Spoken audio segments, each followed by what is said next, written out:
En attendant 2017, jour 8.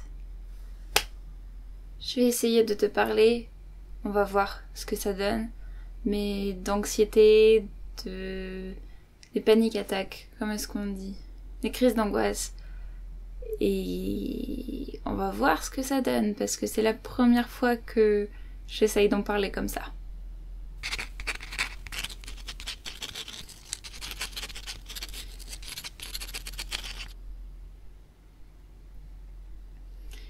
Je sais pas si vous avez remarqué, mais en fait j'ai un CED. C'est une maladie, j'en parle beaucoup, et si tu regardes tu sais sûrement ce que c'est. Sinon je te mets dans le i la vidéo sur le CED. Et il faut que j'en fasse une actualisée. Mais en attendant t'as celle-là. Et c'est quelque chose qui déclenche pas mal de changements dans ma vie par rapport à ce qui était prévu et par rapport à ce qui est prévu pour quelqu'un de normal, par rapport à ce que la société voudrait pour que ça fonctionne comme elle l'entend. Et il y a plein de modifications, plein de choses qui sont différentes, de la fatigue, des douleurs, enfin voilà, une multitude de petites choses.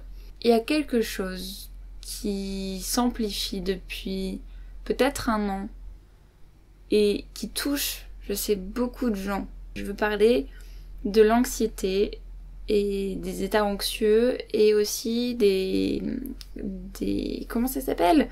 Je l'ai dit en plus dans l'introduction, des crises d'angoisse. La santé psychique et les maladies psychiques et les troubles psychiques.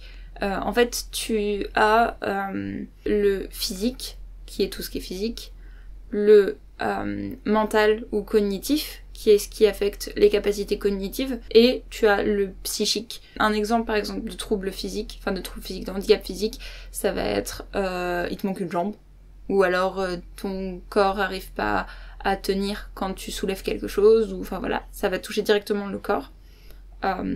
Le mental, les capacités cognitives, ça va plus être pour tenir des raisonnements mathématiques, pour parler, des troubles du langage, des choses comme ça. Après, tu vas avoir le psychologique, psychique, qui va être par exemple la dépression, les troubles du comportement alimentaire, qu'est-ce qu'il y a d'autre ? L'anxiété, toutes ces choses-là. Les handicaps, maladies et toutes les atteintes au niveau psy, c'est super compliqué d'en parler. Parce que je pense que majoritairement c'est un truc qui ne se voit pas. Et c'est qu'il n'y a pas de test où on peut te dire en binaire si tu l'as ou tu l'as pas. Il n'y a pas de... quand quelqu'un te regarde dans la rue, il peut pas savoir si tu mens ou si tu mens pas. C'est de l'ordre des handicaps invisibles en fait.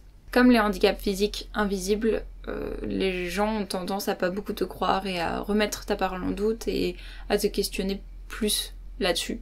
Alors que s'il te manque une jambe, ils comprendront que tu peux pas marcher sur tes 2 jambes, étant donné qu'il t'en manque une.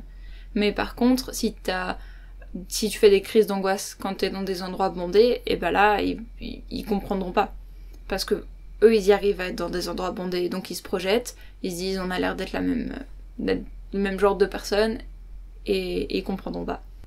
Je vis depuis quelques temps maintenant, quelques années peut-être, avec de l'anxiété, des troubles anxieux et des crises d'angoisse qui heureusement ne me sont pas arrivées si souvent que ça, et en tout j'en ai peut-être fait 2 et j'en ai évité quelques-unes aussi, mais voilà, des crises d'angoisse.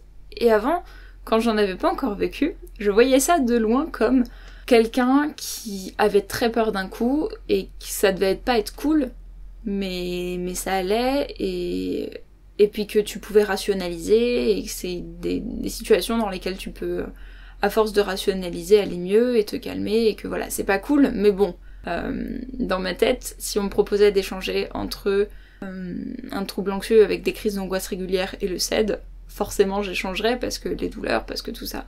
Et en fait, maintenant que j'ai vécu ça, des crises d'angoisse, je pense que je reviendrai sur ma décision d'échanger.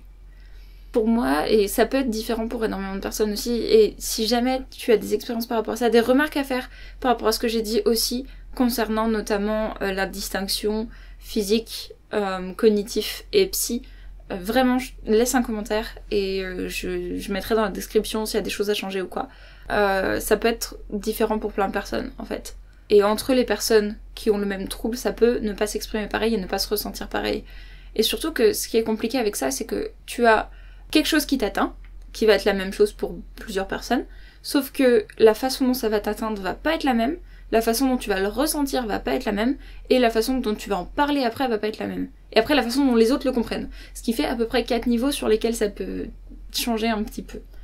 Donc c'est possible d'avoir des expériences complètement différentes par rapport aux crises d'angoisse, mais pour moi ça s'est manifesté avec le ventre qui se serre et qui se tord.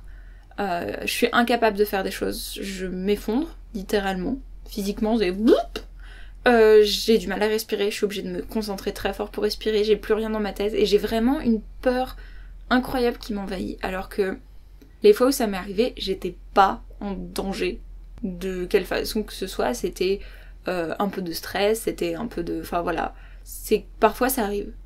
Et c'est compliqué aussi de se rappeler de ce qui l'a déclenché, parce que t'es tellement mal sur le moment que... Enfin en tout cas, moi je suis tellement mal sur le moment que ça me sape tous mes souvenirs et que ça...